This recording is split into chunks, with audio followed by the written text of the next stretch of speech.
இல்லை, இனிமேல் எந்த தப்புமே பண்ணக்கூடாது. நம்ம உண்டு நம்ம வேலை உண்டுன்னு இருக்கணும். மெசேஜ். பேபி பேபி, வீட்ல யாரும் இல்ல, கொஞ்சம் சீக்கிரம் வாடா, ஜாலியா இருக்கலாம்.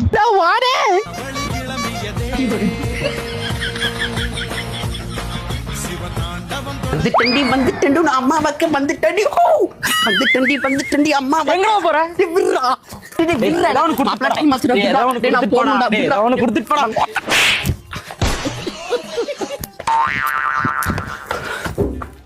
பேபி பேபி எக்ஸசைஸ்லாம் பண்ணி வந்துட்டு ஆரம்பிக்கலாம். பேபி சீக்கிரம். பேபி சாரிடா, நெக்ஸ்ட் டைம் பாத்துக்கலாம். வீட்ல அம்மா அப்பா வந்துட்டாங்கடா, ஓடி போயிருடா.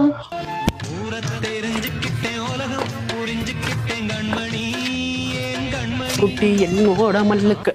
ஐயோ மச்சான் சார்ரா, நான் வேற தேவையில்லாம போகும்போது அடிச்சுட்டு போயிட்டேன். அவன் என்னை ஏமாத்திட்டான். சரி போகும்போது எதை கேட்டு என்ன கேட்டா? 100 ரூபா கேட்டேன்டா. 100 ரூபா. என்னடா மச்சான், காசு குடுறா. கட்டு. அவளே என்ன ஒன்றும் பண்ணலன்ட்டு கடுப்புல வர உனக்கு 100 ரூபா கொடுப்பாங்களா?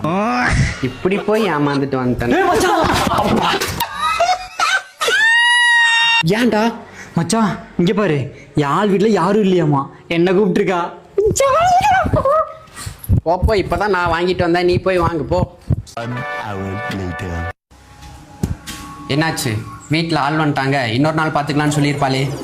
அது சொல்லியிருந்தா கூட பரவாயில்ல மச்சான், மெசேஜ் டெலீட் பண்ணிட்டு மாற்றி அனுப்பிட்டேன்னு சொல்லிட்டாடா.